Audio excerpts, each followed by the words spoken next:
Right. Dirty Jesus. What's up? No sun at all.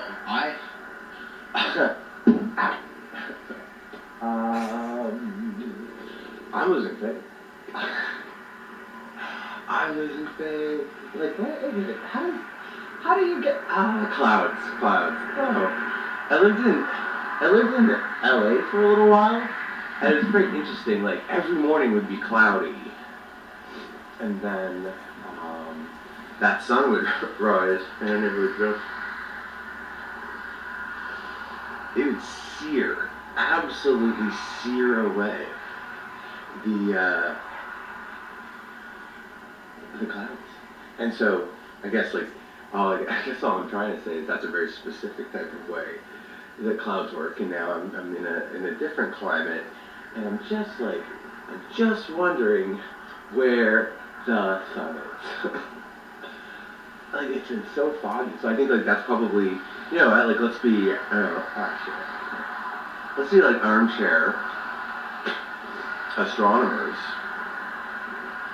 astrologers, meteorologists, sure. Let's be armchair astronomers as well. That it's probably a consequence of this surprisingly high temperature period of time. Like there's a lot of moisture, and clouds collected moisture. So it is, yeah. I don't know.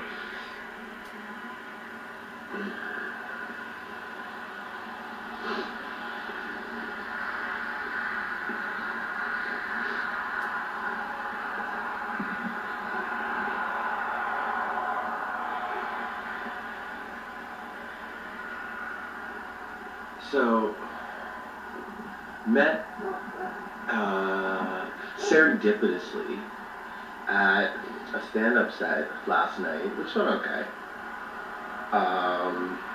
Old college buddy of mine from philosophy days is there, and he's like headlining, or he's more important than I am because he's moved in it for a long time. And so I was able to follow my set again, which I thought went okay. I was able to plug him instead of be like, "Hey, how did I do?" And he had an interesting observation. He basically said that you've set a high and hard bar for yourself by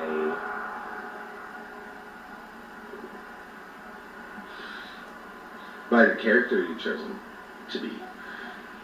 And so you have a greater sense of response. You have a higher sort of ethical standard, let's say, for lack of a better word, because of who you've chosen to be.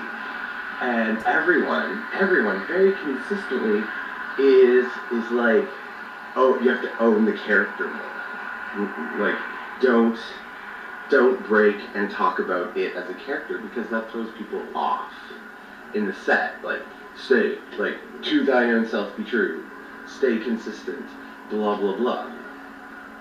And I don't know, I asked for the advice, so I guess I should just shut the fuck up and be appreciated that sun came and it wasn't a fucking fist in my face. But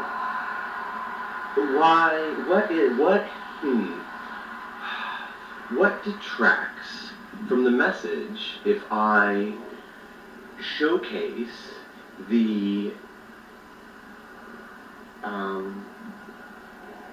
the process a little bit, the doubt that exists and persists in all of us. It exists in me too, but it's not manifesting as fear necessarily. But I'm interested in telling people that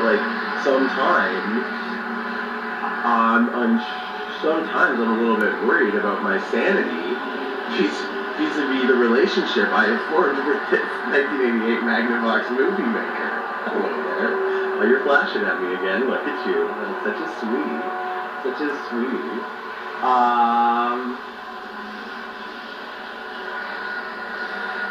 And I think it's worth bringing up. So maybe the observation from that was be the character more, consistent, like, don't break character. And so maybe my thing that I have to think about for tonight, because I go on again tonight, I'm going to be dead. I gotta make sure I have a nap.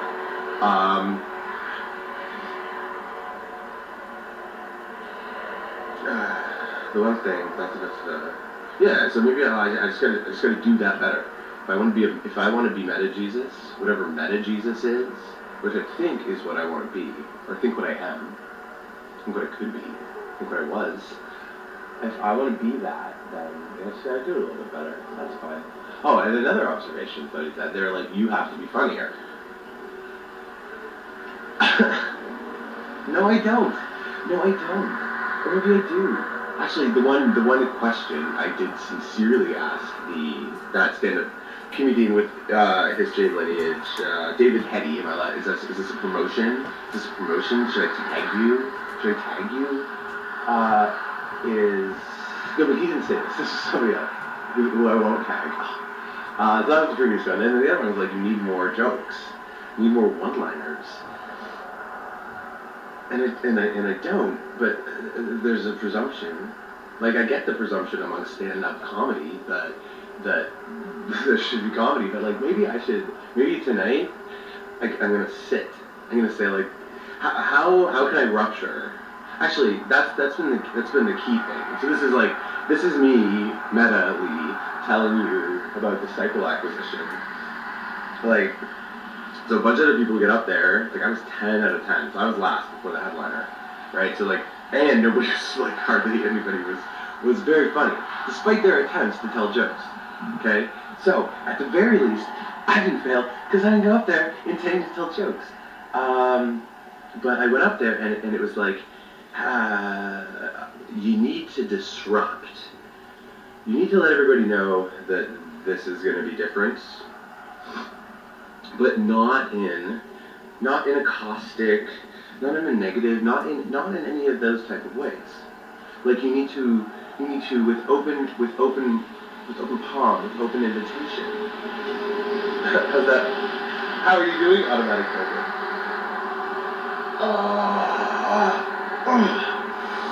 You need to, with open hands, invite people to join you for the chaos that's going to be your mind for those 5 minutes.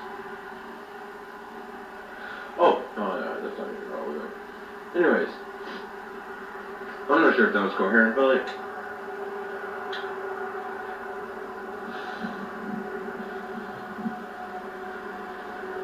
but it might have been. Yeah, so like, I'm not gonna be, like, I won't play your games. So then the other thing I had to say to David was my point. I was like, dude, should I not do stand-up anymore? Because I was like, you know, the rules of Jesus I'm actually really trying to live by is like, do less or harm. If you have in your head, you're like, looking around like a bunch of raped women around you, no other male, and you look around and you're like, I might have done that. Rethink your life. Go lock yourself into a prison of your own mind and come to terms with what might have been and how the future won't be that way. And I would. Shit, that's my point. Damn it.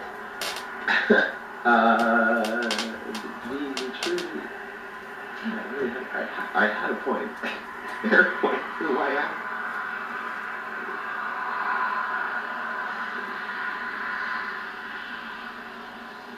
I don't know. Maybe.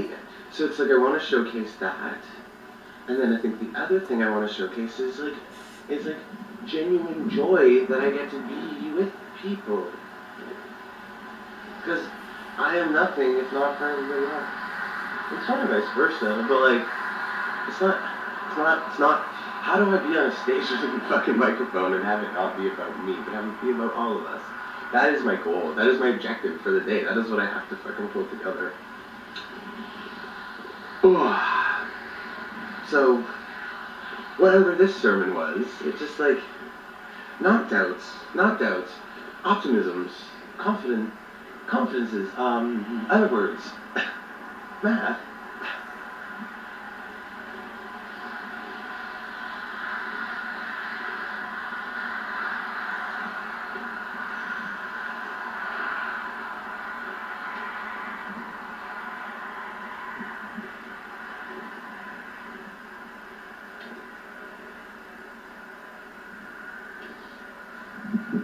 Alright, well, it sucks.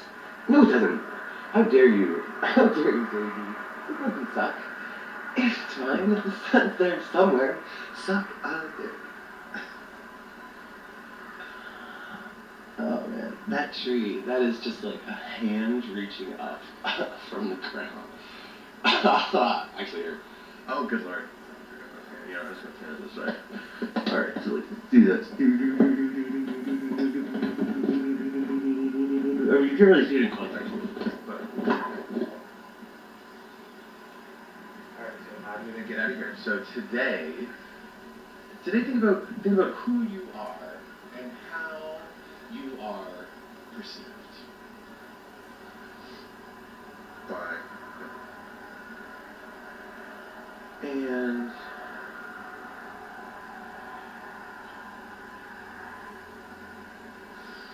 I realize that how you are perceived by everybody is a two-way street. Like, it's half you and half them. Or half's not even a word, it's some version of a balance. And so don't feel bad about who people think you are, because half of it's them thinking who you think. Like, there's too many things who think people are, so it's like, that's why it's sufficiently confusing, such that Jesus' principle of judge not. Just judge not.